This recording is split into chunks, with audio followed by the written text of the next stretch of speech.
Welcome. এই তুই ক টু দা টিকটক। এই ক্যামেরাম্যান একটু পিছে যাও তো, আমরা এখন চলোমো দিব।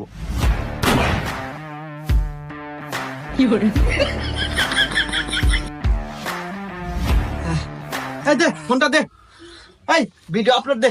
ইস সোলোমো দিতে একবার গাও গালফে গেছে বয়।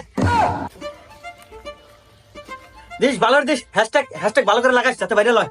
আর আমি কি বুঝি না নাকি দিতেছি আপলোড। ও এক্সট্রিমলি সরি, দে দে তাড়াতাড়ি আপলোড দে।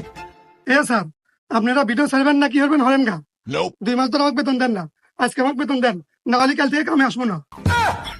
হুমুন্দি কয় কি রে, তুই বোকা নাকি? আরে চ্যাংরা তো দিয়ে আসলেই পাগল। আরে 3 মাসে কামাই 45 লাখ, ওন থেকে তো 5 লাখ দিমু কেন রে? হ্যাঁ তুই কয়েকটা দিন ওয়েট কর। না স্যার, আমি ওয়েট মোট করে পাবো না। আর আপনি করে 5 লাখ 5 লাখ টাকা অনেক না, এখন আমার ঘর সংসার চলছে।